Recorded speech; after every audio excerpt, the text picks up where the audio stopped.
Mike, turn your games down. Hi, everybody. Welcome to another movie episode of Games My Mom Found. I am Mike Albertin, and who's breaking into Arkham with me tonight? Any villain that would have been better in this movie, Kenneth Sanity. And I just say we stop talking about this and breaking into Arkham and go play some Yahtzee. God. Oh, so does she say Yahtzee in the Arkham games? No. Okay. I got nothing then.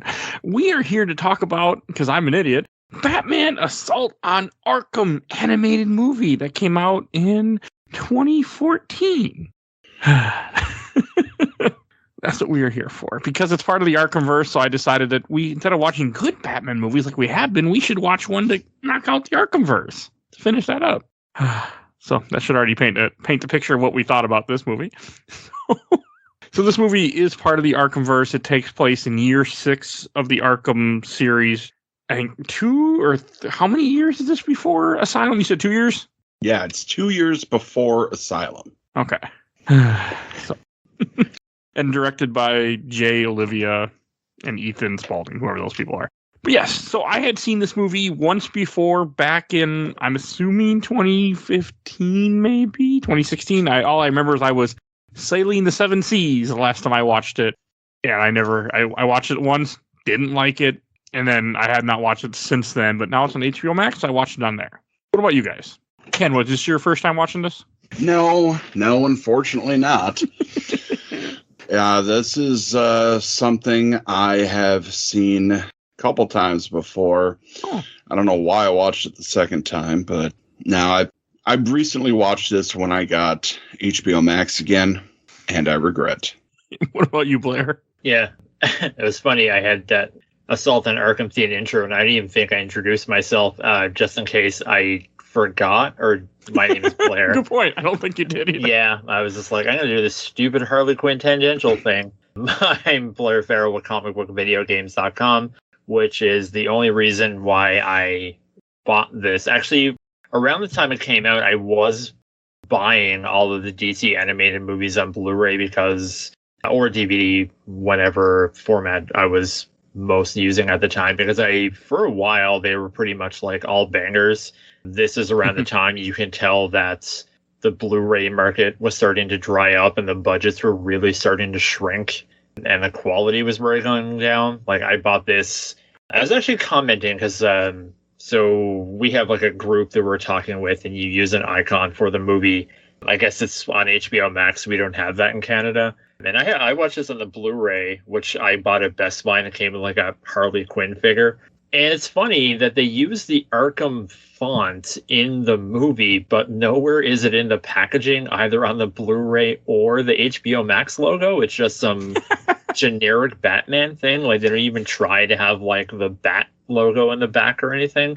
I find that very interesting. Like, you figure they put that like front and center on the box just for anyone walking by, when people still walked by and looked at movies and thought, oh, that's an Arkham thing. I like that. Okay, I didn't think about that. That doesn't make any sense. It feels so much about this doesn't make sense. It feels like an afterthought. As watching this movie now, and I have played a bunch of the Arkham games since then, so certain things look like they fit in Arkham, certain things do not in any shape or form. So it really does feel like it was kind of a last-minute decision just to combine them.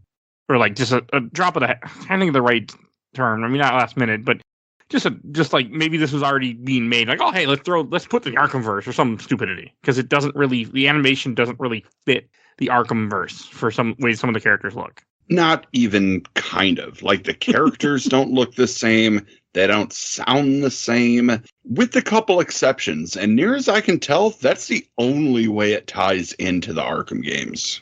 Well, and when they do show Arkham in the movie, it is like the same type of design as Arkham Asylum. Like, you can see the same places, and that was really all I got. Yeah, like the cell area where the Joker is, like that's where you fight Harley in, and it has all the electrified floors. Mm-hmm. And well, I mean, like a lot of the villains, like at I guess we're jumping ahead, like to the end, like they just have all the villains break out, and somehow they're just all in their costumes with their gear. Like Bane is locked up with his Venom tank, and Like, I get it in Maybe- the first game, but like, why has Poison Ivy just never had an outfit change in this entire series? But That bothered me too. what For I some reason. think about this, and I think it was a thing with a lot of the DC movies, like I mentioned at the top, where like at the start when you had like Under the Red Hood and Batman and Superman, Public Enemies, like they were movies with budget behind them, like to kind of look like the art from the comics. And then I think it got to a point where they wanted to tell other stories, but they know they couldn't sell other stories unless Batman was in it. So you have stuff like Justice League Dark, where apparently I think Batman is a big part of it, or at least some part of it. He is, yeah. I didn't get that far. So this one just feels like we can kind of look at the trajectory of like, so Arkham Origins came out in 2013, and Arkham Origins Blackgate, which we both did on this show, and I'm sure you'll have the episode titles at the end. That was a big push for a Suicide Squad, and that's what this feels like again, because it was again that time when, like, when was the terrible Suicide Squad movie? Was it 2015 or 16? The terrible Suicide Squad movie that I have never seen and want to is 2018. Suicide Squad Hell to Pay? No, the live action one. Oh, that one. God. I don't have that pulled up. I have seen that. Okay, yeah, that movie's terrible. Yeah, so I don't think it's that terrible, but moving on. it First was half like of that big 2016. push. Okay, yeah, because it was like Arkham Origins, then this. Then they had the episode of Arrow with the Suicide Squad, and then they announced the Suicide Squad. So it was like this big push where they kept trying to make fetch happen. I'm pretty sure I brought that up before in other episodes. I Nice. like the Suicide Squad in general. Like, I wanted to see them in things, and like I wanted to see them in the Arkhamverse because they're teased in Origins. Like, there's stuff there. And this movie, I think, was my first like version of the Suicide Squad. I mean, I knew who they were, but I hadn't read any comic or seen anything with them. This was my first interpretation of them, which is not a good thing. Did you watch Justice League Unlimited? Okay, they're in that. Yes, there's an Okay, episode. then that was called my first, but it's been a long time. Yeah, they just call them Task Force X because obviously they can't call them Suicide Squad in a Saturday morning cartoon. Yeah, that would have been my first interaction with them then, but I did not remember that. I mean, this movie has some. I mean, there's some parts to me that were cool. I don't like the tone of the movie. That's the first thing I think we should talk about. Is this tone? I mean, the Arkhamverse is dark, but it isn't that like bloody or gory. And this feels like a very, very violent movie. Like everything is so violent. There's blood everywhere. It feels unnecessary. People's heads are exploding, and I didn't like all that. I feel like this movie is more violent than it needed to be. It's a cartoon. Yeah. So, but like, I think they were trying to go. Now I wasn't involved with it because, it would have been better if I was. But to me, this just kind of screams, what can we get away with for PG-13? And, trying to be, these are villains. Let's be edge lordy. Wow, none of us can talk today. Like, it feels more than it needed to be. That's a good way to put it, though. It feels mature in the way that a 13-year-old who writ something thinks is mature. Where they're just like talking with their friends and they're just like, oh man, and then they have this part where like the guy's head blows up and like then Harley Quinn keeps on like hitting on people. Like it has, and a lot of DC animated movies have that vibe where they're trying to be like, oh, we're mature, but it's not like as in well-told stories. It's like, and then like Aquaman like stabs a guy and then blood goes everywhere. It's kind of like that, like, and I'm gonna catch flack from this from people like my friend Josh from Panels of Pixels, like the whole Spawn image era. How dare you? I'm not a fan of Spawn, but I know what you're referencing. To even put Spawn in the same breath as this tripe, which, don't get me wrong, I like Spawn, but I know it's horrible. But this But not doesn't comparing know like it's that, horrible. but just like kind of just the general, like, again, it's just like childish maturity, I think is the best way to put it. Yeah, It's that's try hard. It doesn't need to be so violent. I mean, yes, Batman can be violent, but it didn't need to be. I mean, you look at so many other, like Batman Under the Red Hood, for example, which came out before this. is an amazing movie, and it's not that violent. I mean, it's violent, but it fits everything that's happening. It doesn't just have unnecessary stuff that doesn't. Where this movie felt unnecessary all the time, and stupid not too. Gory. Okay, just bloody. Yeah, like this was needlessly bloody. But then again, think about the whole Suicide Squad. They have what implanted in their neck? Bombs. Right. Like that's Maybe already just cheesy and over the top. It's campy. And this, I think, tried for camp and just went too hard. It also felt something about when I rewatched it, and I remembered this sticking with me back in the day. It just feels, I don't like the tone of the movie at all. No. I don't like how it makes me feel. I don't like Batman in this that much. I don't like the design of the characters, especially because it's in the Arkham world. I just don't like like Deadshot, for example. One of the main characters in this looks nothing. He doesn't even have the mask that Deadshot has in the Arkham games. Like they went with, I mean, he has a mask, but it's not the mask. And it's like, this is an animated figure. You don't need to show off the animated figure face. Not like in the Suicide Squad 2016 movie where Will Smith has to take his mask off because you're paying for Will Smith. This is a cartoon character you drew. He can put the mask on. It's okay. Like, and it would probably be cheaper if his face was covered the entire time too. Yeah. Yeah. Think of all the less animating you'd have to do. Yeah, I didn't understand that. If maybe it was a thing where they wanted to, like, have you recognize him more or something? I don't know. I didn't understand that concept. And my thing about it, too, is that, so you have Kevin Conroy's Batman, which is your big selling point, and he's never not bad as Batman, and you have Troy Baker, who's doing the Joker again from Arkham Origins, who is respectable. But then you don't get any of the other voice actors. Like, you have a perfectly good Wally Winger to play the Riddler, and then you have some schlub from Criminal Minds. And, like, I mean, I wouldn't want Tara Strong to be Harley Quinn with this material, and maybe they gave it to her, and she looked at it and was like, nah, like, I'm good. Because this is just, like, one of the worst interpretations of Harley Quinn ever. Like, stuff like this made me afraid to watch the excellent Harley Quinn animated series because I thought it was going to be like this. And, like, that is, like, mature DC content done well. That's a very humorous show. Yeah, it's great. And I will say the one bright spot for me for any of the voice actors here is getting CCH Powder to play Amanda Waller again. Oh, she's so good. I don't like Amanda Waller in this at all. I love Amanda Waller in this. I don't like her design.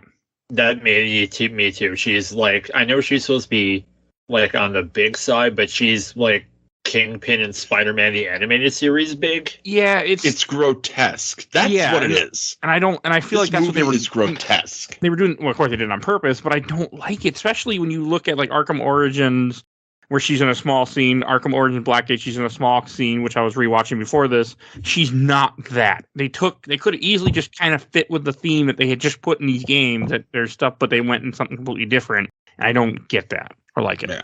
But I like the performance. It's just grotesque.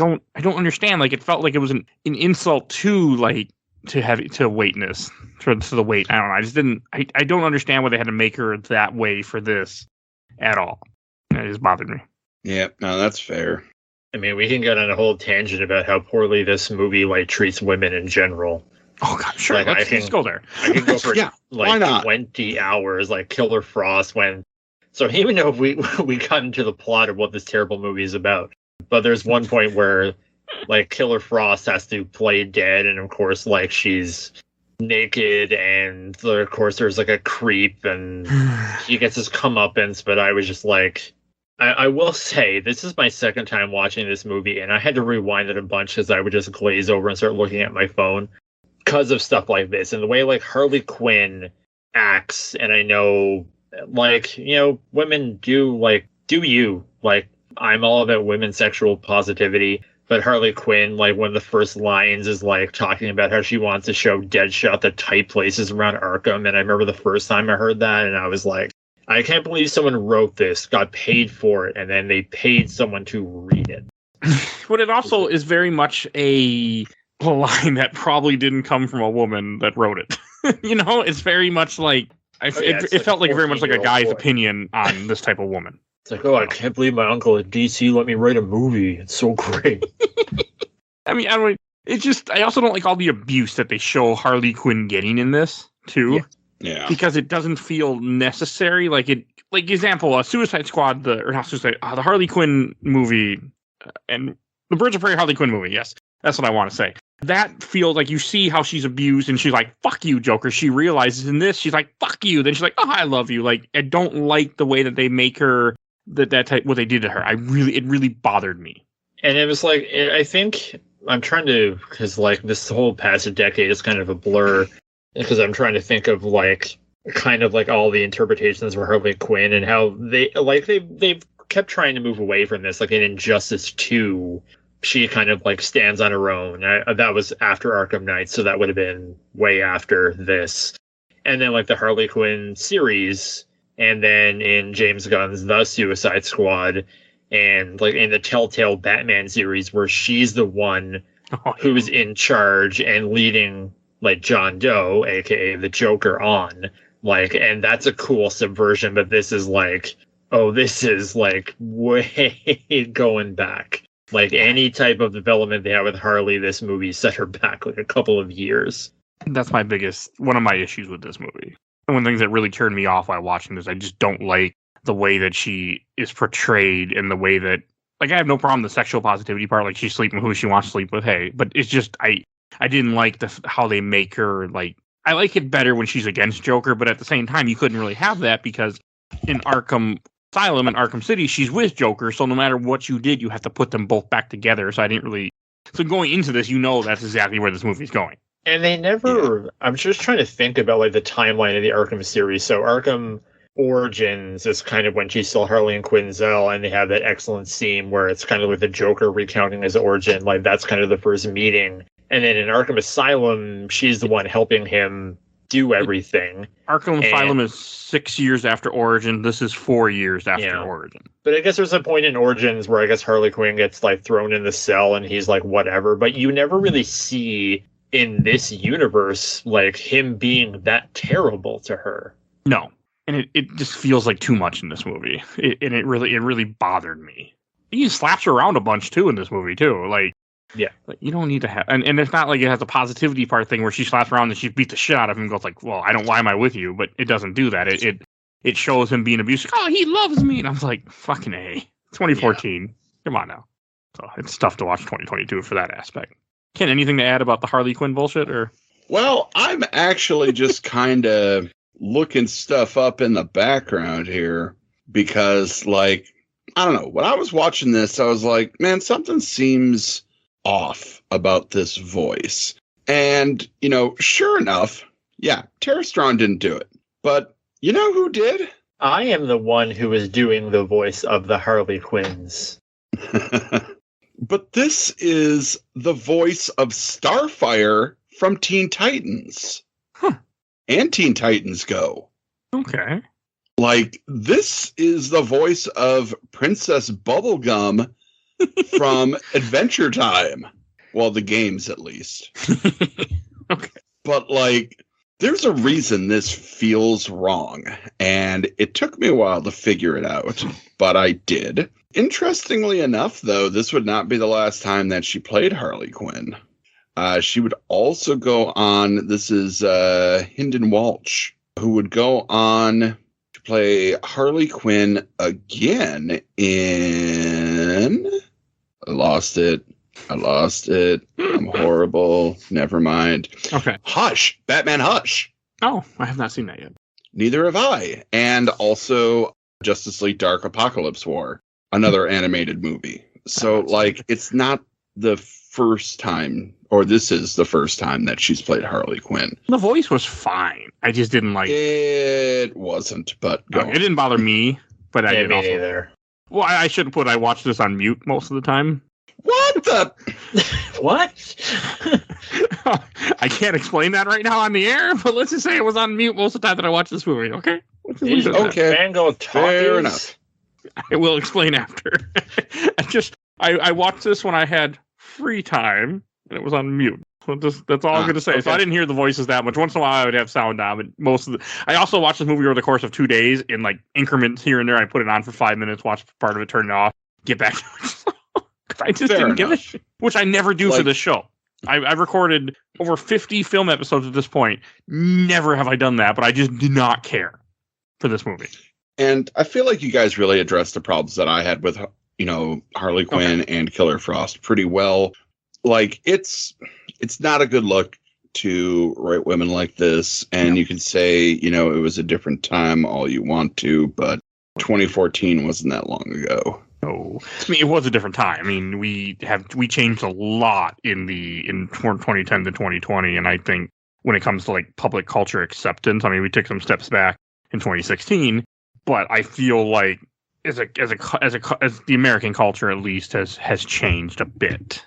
Yeah, which is how I think you can have shows like Harley Quinn now that are more openly progressive in their treatment of women and LGBTQ representation. Like, there's a lot of good that happened, but there was a whole lot of bad to get to that point. So, and this is one of those bads. I mean, this movie also is just like, well, I just want to quickly mention the plot. So the plot of this movie is that Riddler has something that Amanda Waller wants, so she puts together a Suicide Squad to send them into Arkham because Batman captured Riddler and put him in Arkham. And the Suicide Squad is some people you'd seen before in the Arkhamverse, or you see in the Arkhamverse: Harley Quinn, Deadshot, King Shark, who you see his teeth in Arkham Asylum, Black Spider, who I had no idea who the hell that character is, still don't know who he is, Killer Frost, which is never in the Arkham series at all besides this movie that I'm aware of, KG Beast. Am I missing anybody? Captain Boomerang. Captain Boomerang. Oh, fuck. Oh, yeah. It's just, I mean, I know Captain Boomerang is always involved with the Suicide Squad. Like, he's just one of those characters. He was the best thing about the Suicide Squad movie that was directed by David Ayer. Okay, that's safe to say. I mean, it does kind of do the same thing as 2016 does, where it has like that little scene where it has little snippets of how they got arrested and what they did. And like, even though it's like the one for King Shark, where he just looks like a fucking serial killer, essentially. Yeah. Okay, I hate this version of King Shark. That's fair. I think King Shark is a murderer, but King Shark is a giant shark. I mean, that's what he was in the Flash TV show that comes later. Is that what he is in the comics too, Blair? Do you know? That's the thing, because like my DC knowledge essentially comes from like the Justice League cartoon and like Batman the Animated Series and Superman. Like, where I grew up, like, we honestly didn't have a lot of DC comics, and I didn't care for it either. And it's weird to go back from, I know everyone likes kind of King Shark as he was in James Gunn's movies, but to me, Ron Funches is King Shark from Harley Quinn. Yep. That is my favorite take on the character. And he's kind of just like, I guess, the stupid tank here who Killer Frost for some reason has a crush on. Because he picked her up at one point. Because she doesn't like him at first because he makes some sexist comment to her, but then later on she like gets interested in him. But I looked up images of him, and even the comic-ish images, he looks like he does in the Flash show. He looks like a shark, not what he does. He's a damn shark. This is the only time he's an asshole with a mohawk. And Jaws teeth. Don't forget Jaws teeth. Oh, yeah, I can't forget that. Kind of how like the Arkham series, like as much as I love the Arkham series, and I mean the sales numbers will prove how a lot of people love the Arkham series. Like, some of the designs have been pretty questionable. Oh, speaking of questionable, so I just remembered, because I watched this movie Monday night, and so much of it has gone from my brain. That's a good thing. So before they break into, because Amanda Waller gets a Suicide Squad to break into Arkham to get something from the Riddler, but first they make a stop at the Iceberg Lounge, which I appreciated that it looked like the Iceberg Lounge prior to it getting wrecked in Arkham City. Yeah. And they see the Penguin, and why I was thinking problematic characters is Penguin with a stupid Coke bottle shoved into his eye. So in the Arkham series, he's kind of been portrayed as like somewhat of a, I guess, legitimate business person, and here he's eating fish out of a bucket like he's Danny DeVito. Yep.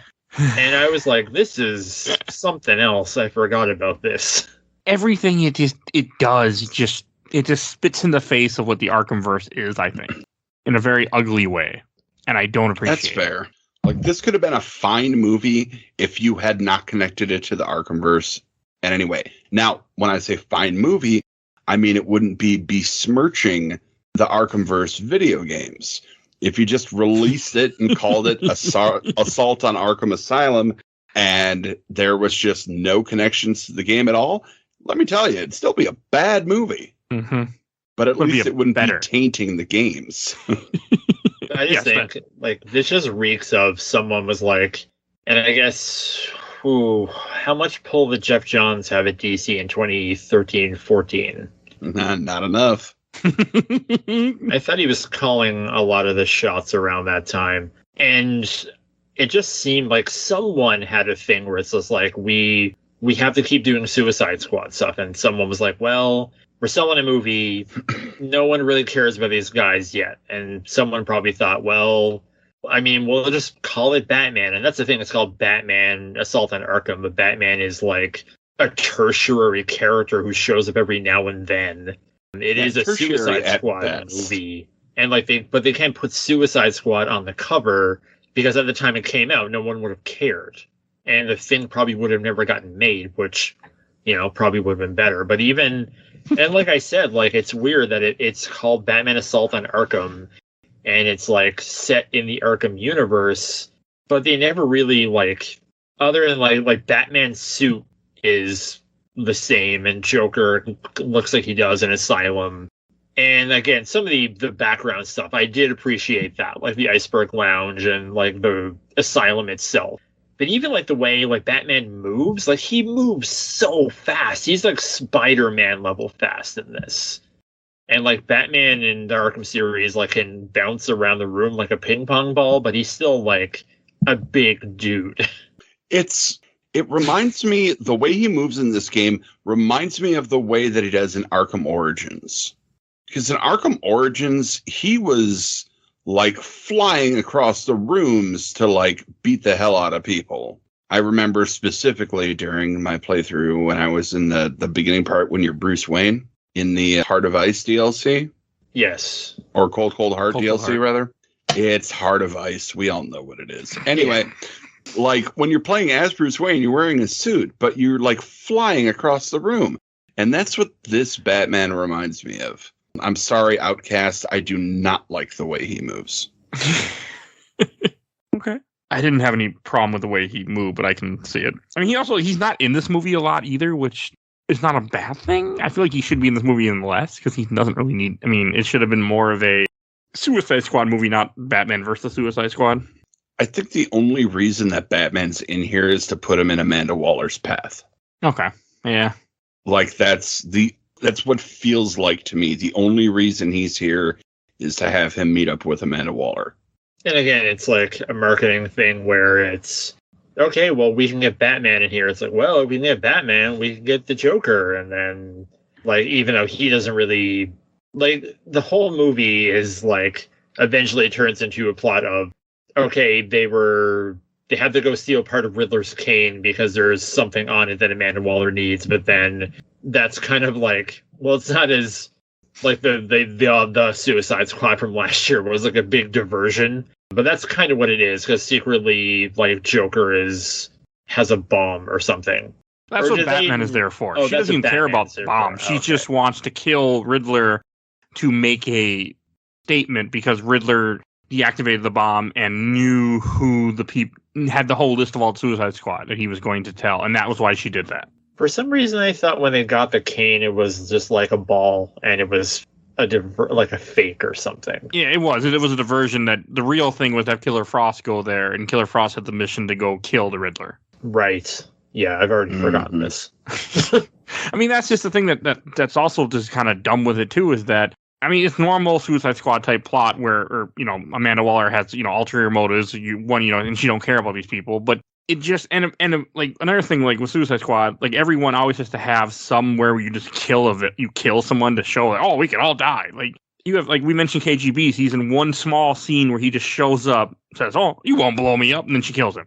And it just and again, Suicide Squad 2016 does the same thing. You have Slipknot, and he just dies instantly. Like it's just a thing that I guess the comic must do. I'm assuming, but I would have rather had KGB's actually made it to the mission and then had people die, because it doesn't take long before you realize, I'm like, well, Harley Quinn can't die, Deadshot can't die because they're in this, I'm like, King Shark's done. I'm like, Killer Frost could maybe die, but you know who your people are that aren't going anywhere. Like, it's not like the regular Suicide Squad where you have villains that don't matter. So, has anyone here played both seasons of Batman the Telltale series?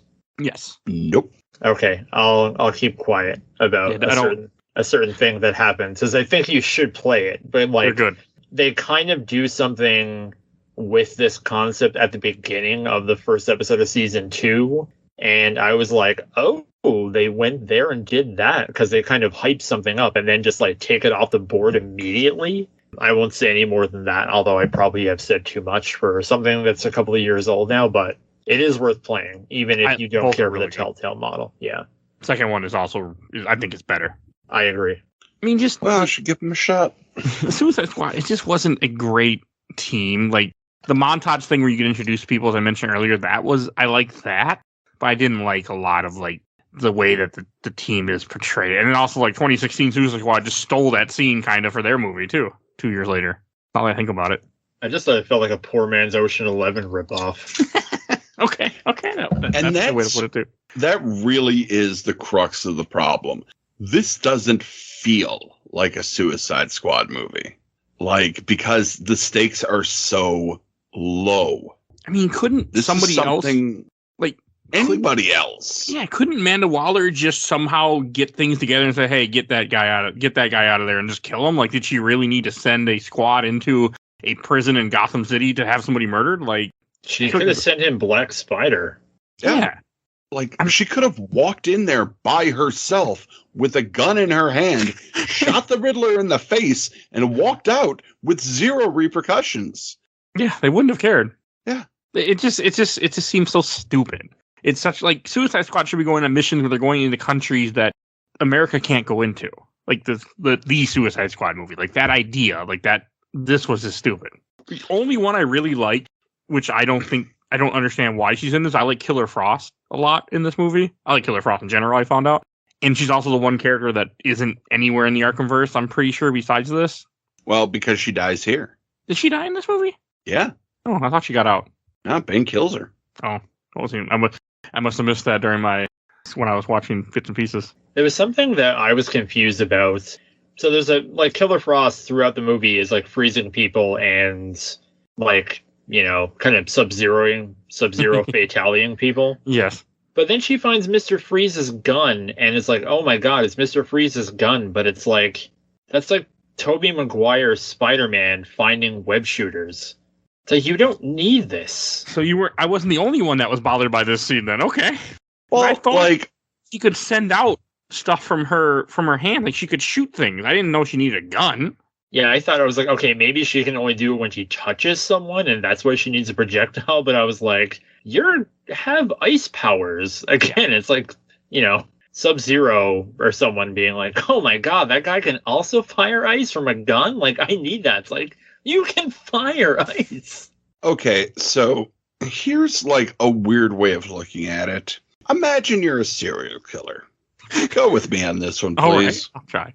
And you're doing your thing. You're being a murderer. You're doing a fine job with your own knife. But suddenly, one day at a garage sale, you find the exact same knife that John Wayne Gacy used. Now, you're kind of maybe going to geek out about that a little bit. Like, that's the closest thing I can figure to why she was like, oh, shit. Okay, I can buy that because I can understand that sentiment for somebody, especially if someone kills the same way you kill. Okay, that does. But I don't know. I thought she could shoot ice, like, from her hands. I always thought that, but maybe I don't know a whole lot about her powers in general. I think the more apt description would be like, in that scenario, would be Wolverine, who has adamantium claws, finding knives and being like, oh my god, it's knives. Okay, fair enough. Okay, you win. It's dumb is the point. It's drop dumb. those knives. I can't. Like that. That's a good movie, though. It's just such a weird take. I mean, I just didn't like any of the characters.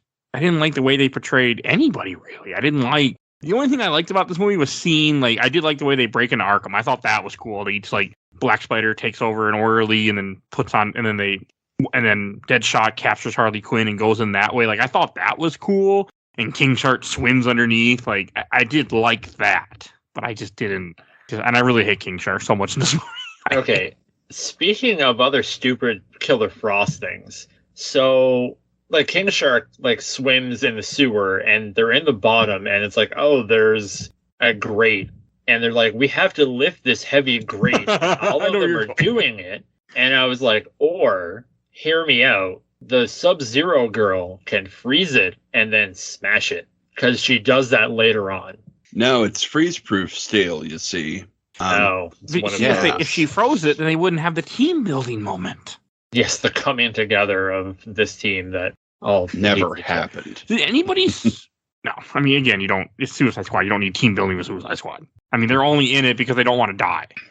And yet, James Gunn's The Suicide Squad worked best because it built the team. Go fucking figure. And then the one person who didn't have a moment of retribution then got a series that's one of the best things that's been produced in years. Damn straight. Oh, watch it. Oh, yes. I agree. I should. Good. I just haven't gotten around to it yet. I've heard nothing but good things, though. No, it's just one of those things that just... does Captain Boomerang die in this, too? Or did he survive this movie? I can't really remember if he made it either. Oh, shit.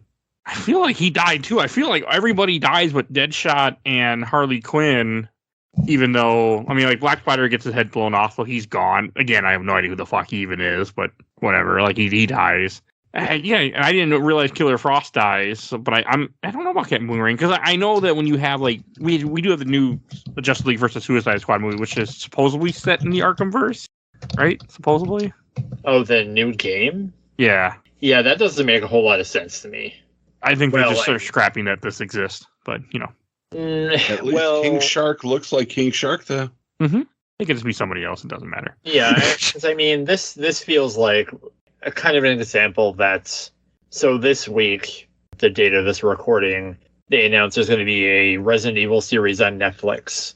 And they said, our show exists in the continuity of the games, but the games don't exist in the continuity of the show. And I think it's kind of like that, where it's like, oh, this is part of it, but it isn't really like... I think it's just like a marketing thing more than anything. I wouldn't, because I mean, going into like Suicide Squad and Kill the Justice League, you already have the problem where Deadshot has been in multiple games, is a white guy, and suddenly isn't. Okay, good point. I didn't think about that, but yeah. There are worse things wrong with Deadshot. I mean, that didn't bother me at all. I just that he's white. I didn't like the fact that he was... I wanted him to be smaller. I wanted him to be more like how he is in the Arkhamverse, where he seems shorter, and here he's like too tall. He reminded me too much of Will Smith. Again, this movie feels like so much a precursor to Suicide Squad 2016. The more I talk about it, I'm not sure how I feel about that. Another thing I want to mention is, like, I mean, there were scenes I liked.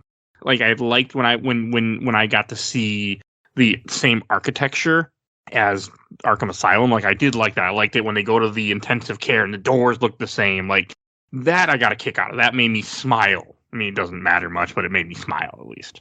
Well, you got more joy out of it than I did. That's for damn sure. Yeah, that's what I am like of the, because I've only watched this twice. That's enough. Yeah, I watched it when it came out. Like, I don't write a lot of movie reviews, but I did do one for this for the site, and like that's what I did like the set dressing, where it's at least if things don't exactly line up, at least like the set dressing is interesting.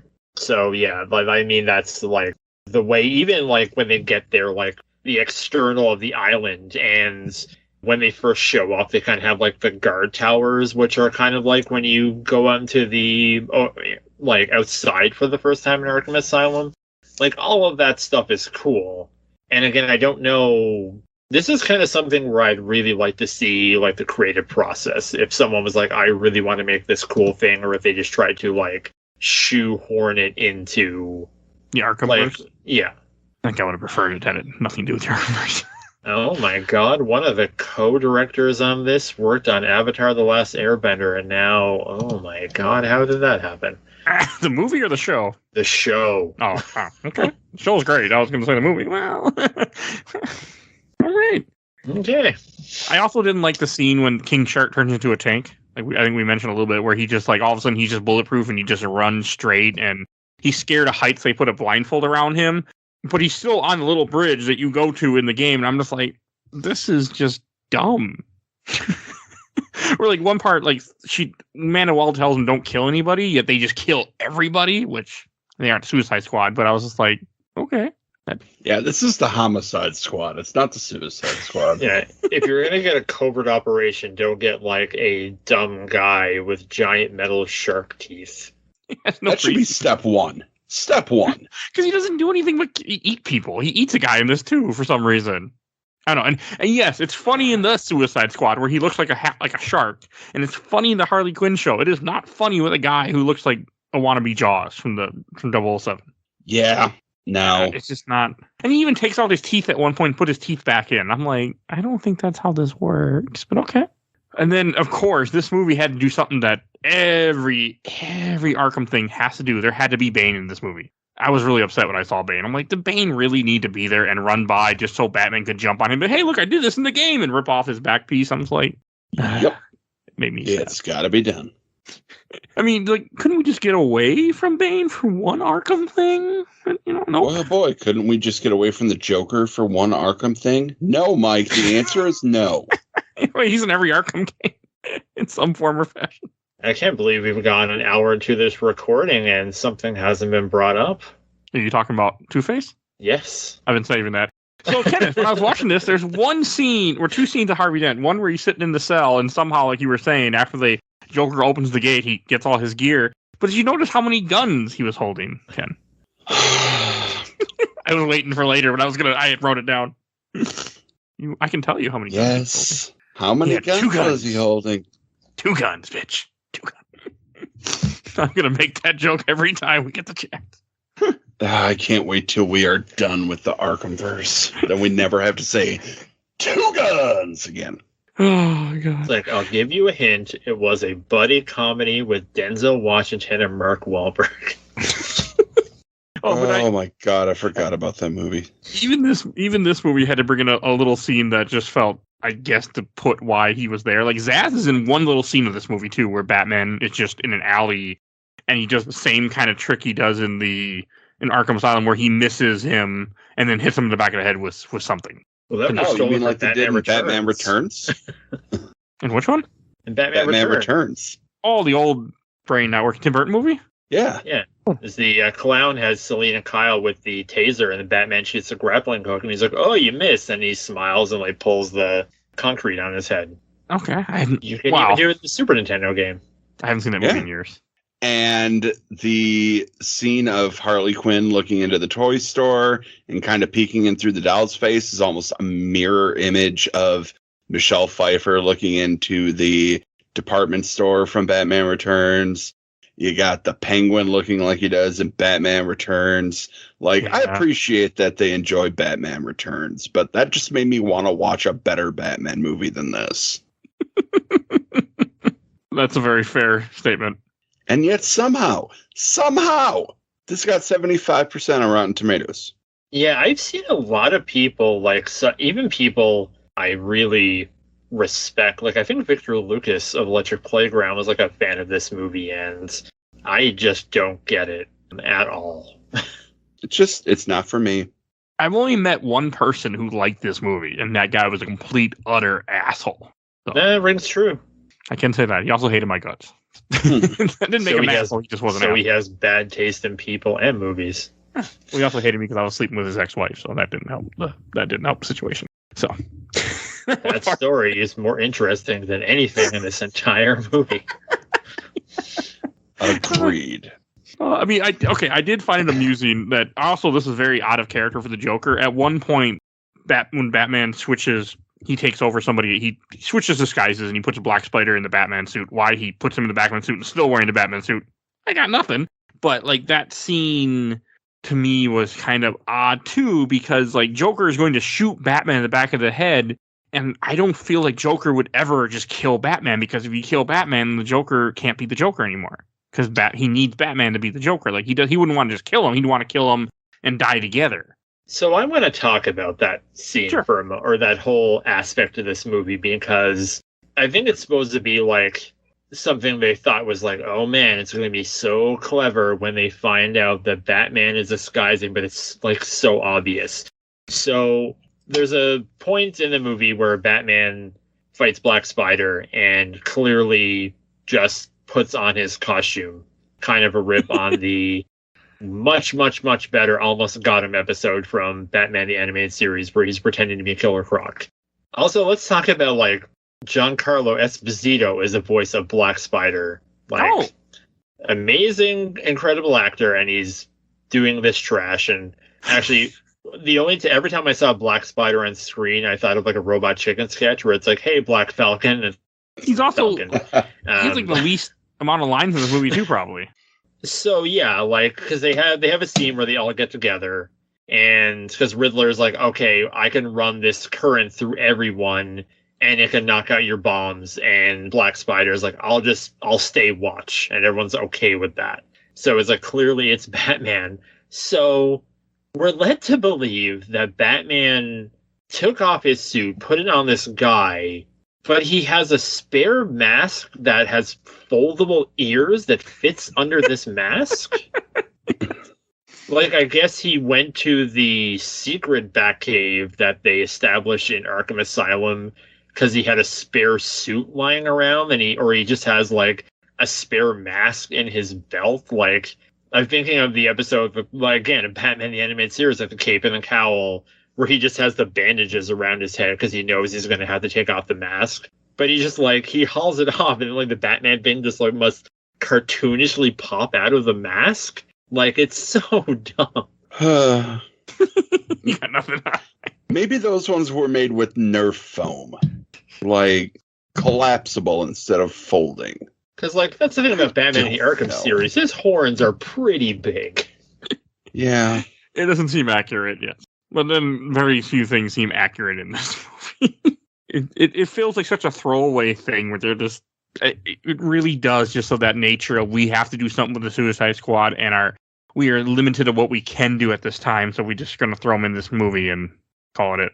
Like, Scarecrow's in this movie, too, for, like, one scene just to show him randomly there. Like, it was just very much just, like, felt like we just got to throw all Arkham characters that you know from the Arkhamverse just here somewhere. So, like, oh, here they are. And they all got recaptured and then are in Arkham Asylum a few years later. It just seems like one of those things where, like, the Uncharted movie came out earlier this year and was, like, just okay, but someone's like, oh, we did this thing from the game for the fans, and then that's what that whole sequence feels like. It's like, see, it's the Scarecrow and he's just like the first game, but like it makes no sense that, again, like, even just have a scene where they all break out and you see them just like walking and just like grabbing their suits or something, because it's like they're essentially meant to believe that Jonathan Crane is in a cell in full Scarecrow gear with his needles. It's his emotional support hypodermic. Emotional support Edward Scissorhand glove. Yep. I mean, I guess they all broke out and went to go get all their equipment. Okay, I did laugh at the one scene where they go into the big storage room and see all the crates, and all I could think of is, I wonder if those are being studied by top men. Top men. That's all that went through my head, and I laughed. And I laughed not because of this movie, because of other movies that are way better. Was I the only one that got that vibe? That's funny. I just got the Indiana Jones vibe when I saw it. I was just like, okay, this is funny. And they did do some cool things. Like, oh, look, that's Killer Moth, and that's this, and that's this. And I laughed at that. I've one of the few times I probably laughed in this movie, so. See, that's a better way to do Easter eggs, because that's kind of reminds me of Arkham Asylum, how you'd find all of the, like, Catwoman's goggles and Penguin's, like, umbrella behind, like, a glass case. Like, that stuff's cool. But when it's just like, here's Bane, and he's, with his tank.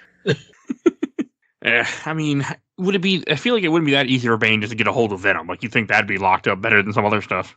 Nah, probably not. Okay.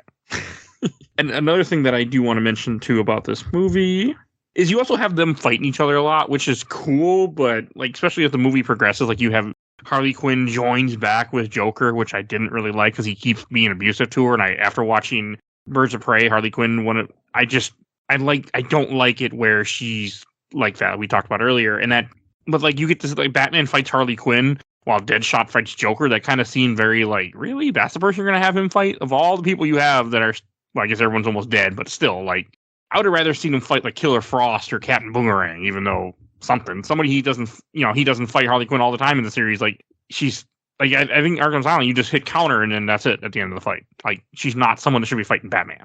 how I took it. Yeah, well, the Arkham series has always struggled with this boss fight, but I think it's also funny that we got this long. So, like, Deadshot is probably the main character in this movie, and, like, we barely kind of touched on Yes. him, even though he's voiced by Neil McDonough, who's, like, pro in everything that he does. Like, he was in the Resident Evil movie last year in, like, full William Birkin makeup, and that guy is just like, no, I mean, I'm going to commit. He's also an My boy Arrowverse. Dum Dum Duggan. And he was he's in First Contact, Star Trek. He And dies, but he's in the movie. He slays on Legends of Tomorrow as Damien Dark. Yes, he is does. so good. Yeah, because they have a moment at the beginning where I guess they get the team and Harley Quinn is just like, they have a really awkward sex scene where she just shows up in his bed naked, and again it's just like, oh man. And then we have a scene where Harley Quinn is in a guy's bed and she's naked. Like, kind of like that level of writing, and then they have like a sex scene where he's like, screw it, and then you're led to believe that perhaps like she's with him, and it's like, no, she's not. Like, it's I didn't understand the point of it. Time. Well, it also felt like she was just using, like, you know, they keep referencing, like, oh, she's like, this is my new man, just to make Joker upset, and then Joker just beats her, kind of like. I'm just, ugh. Oh, I do have a question. When she shoots, because at one point when Harley Quinn first sees Joker, the cops are also like, oh, look, she sees her ex-man, and they laugh. When she shoots through the holes and tries to, and breaks open the panel he uses to escape, do you think she was trying to rescue him or trying to kill him? I couldn't tell what the movie was trying to tell me. I think you're trying to kill him. Okay. Yeah, but it makes sense that you're doubting it, because I'll be completely honest, it doesn't make sense either way. Fair. Very fair. I It hate was it. just something that I had thought of just when I was like, well, I don't know what this movie is trying to tell me. I don't think the movie knows what it's trying to do.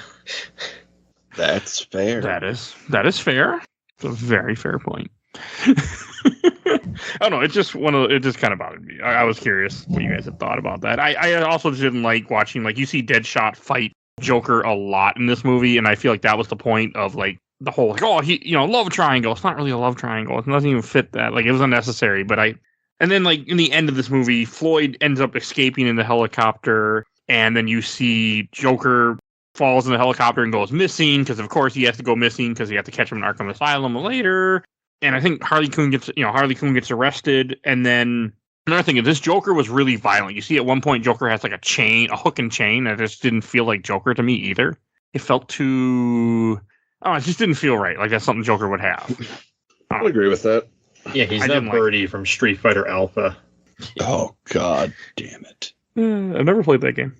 I never played a lot of the Street Fighter games, but it was just one of those things I found odd. And then, so I can't remember what happened to Captain Boomerang. I'm assuming, like you guys are saying, that he might have died at some point in this, but I don't even remember what happened to him. I don't think he did. I think Deadshot just knocked him out. Yeah, the Wikipedia entry is pretty vague. It just says, like we mentioned, Killer Frost. It says Killer Frost is killed in chaos by Bane. And that's something, so, again, this movie came out 2 years before David Ayer's Suicide Squad.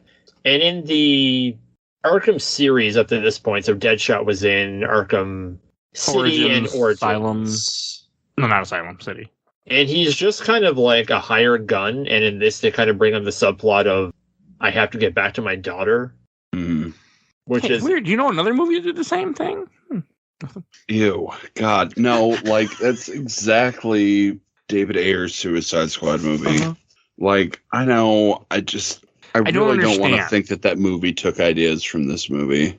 After watching this, I really believe it did. And I don't know how I feel about that. I don't like Except it made Captain Boomerang cool, though. it. He was decent, and he was okay in this movie. He doesn't do a whole lot. I mean, he throws the boomerang No. like, what, twice in this movie? Yeah. Like, this movie, he sucked. But the other Suicide Squad movie, both of them, he was great. Hey, how'd it work out for him in the second Suicide Squad movie, huh? Shut up. That was too bad. you don't strike Jai Courtney lightning twice. Yeah, good point. Yeah, I know. I guess so. I'm trying to think, anything else that we should say about this movie that we haven't covered yet? Oh, one last thing. Or not last thing, but one thing I just thought of just now. Don't we find it weird that Arkham Asylum, they break out of Arkham 2 years, and then 2 years later, when Arkham Asylum happens, everything's like the same? You think maybe they would have put some more security after a whole, that bothered me. There shouldn't have been a breakout in this movie because there's a breakout in the Asylum. That should have been the first breakout Asylum, not here. Then 2 years later, another breakout. Man, we really should get our security stepped up.